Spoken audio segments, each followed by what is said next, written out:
पाकिस्तानी तारीख में सियासतदानों के फ़ोन टेप होना कोई अनोखी बात बिल्कुल भी नहीं, बल्कि माजी में तो सियासी जमातें एक दूसरे के अलावा रियासती इदारों पर भी जासूसी के इल्ज़ामात आयद करती आई हैं। और तो और वज़ीर-ए-आज़म इमरान खान ने भी गुज़िश्ता बरस एक टीवी प्रोग्राम में तस्लीम किया था कि ISI उनके फ़ोन रिकॉर्ड करती है।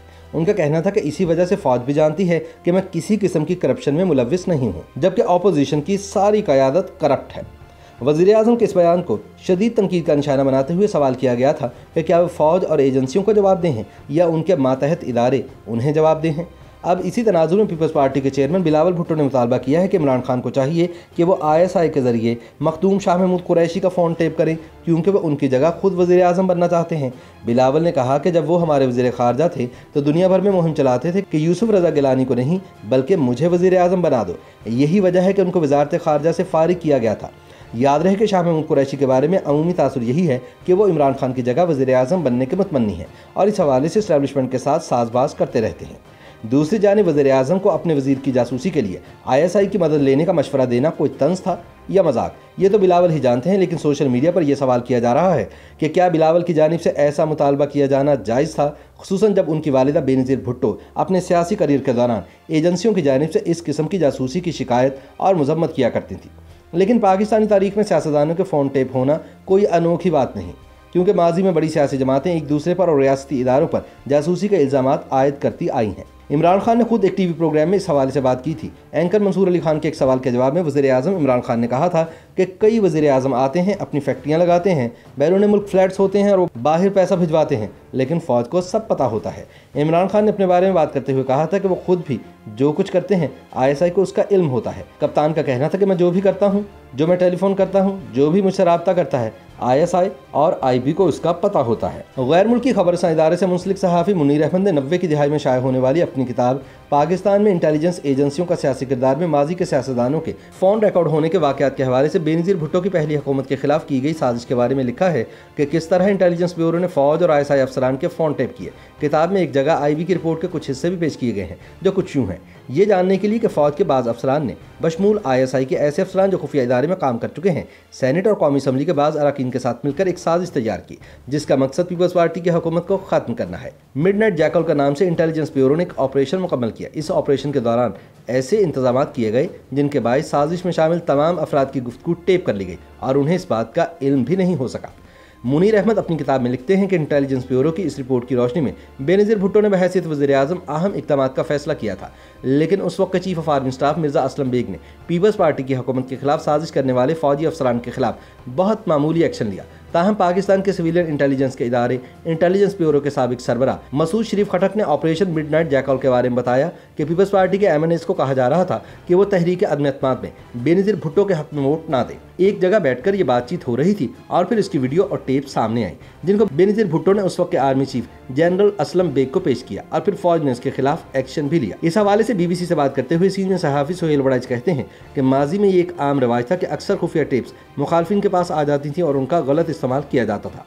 पीपल्स पार्टी और नून लीग का उस ज़माने में झगड़ा था तो ये चलता रहा। कभी तस्वीर आ जाती थी, एक बैंकर के साथ फारूक लगारी की तस्वीरें आ गई थी, फिर उनकी अराजी का स्कैंडल आ गया, तो इस तरह के मामलात चलते रहते थे, जो एक बुरी रिवायत थी। उन्होंने बताया कि सबसे मशहूर ऑडियो टेप जो लीक हुई वो लाहौर हाई कोर्ट के जस्टिस मलिक क़य्यूम, एहतसाब सेल के सरबरा सैफुर रहमान, वज़ीर-ए-आज़म नवाज शरीफ और शहबाज शरीफ की इन जजेस के साथ गुफ्तगू की थी, जिन्होंने बेनज़ीर भुट्टो को एक केस में सज़ा सुनाई थी।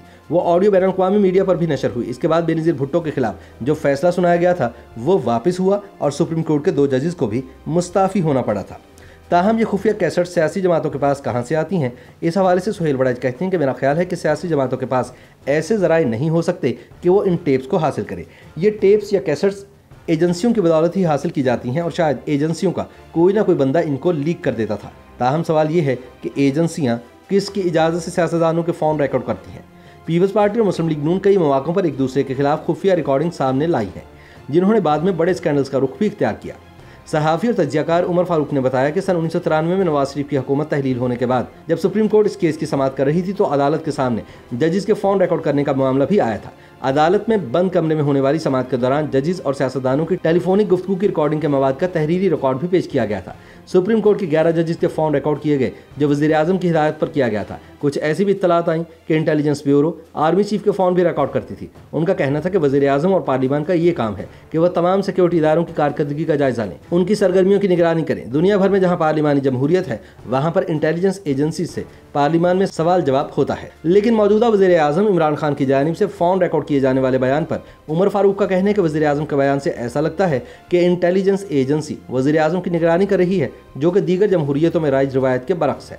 उनका कहना था कि अगर आप अमेरिका में किसी सेनेटर के फ़ोन को रिकॉर्ड करना चाहते हैं तो आपको अदालत से इजाज़त लेना होगी, जज के सामने जाना होगा, उसके सामने दस्तावेज़ात रखना होंगे कि हम उस शख्स का पीछा क्यों कर रहे हैं, इसकी निगरानी क्यों कर रहे हैं और कैसे इसके फ़ोन को रिकॉर्ड करना कौमी सलामती के लिए ज़रूरी है। जज दस्तावेज़ात को देखेगा, आपके दलाइल सुनेगा, इसके बाद या तो इजाज़त देगा या दरख्वास्त मुस्तरद कर देगा। उन्होंने कहा कि किसी भी सियासतदान या इनफरादी शख्स की फ़ोन कॉल्स को टेप करने का मगरबी जमहूरियतों में यही तरीका राइज है, लेकिन पाकिस्तान में पार्लिमानी या अदालती निगरानी है ही नहीं और एजेंसियाँ इस बारे में मुकम्मल तौर पर खुद मुख्तार हैं। ताहम पाकिस्तान के सियासी मंजरनामे को देखें तो नज़र आता है कि खुफिया इदारे अपनी मर्जी से वज़ीर आज़म से लेकर अपोजिशन लीडर तक के फ़ोन रिकॉर्ड करते हैं और फिर सियासी इंजीनियरिंग की जाती है।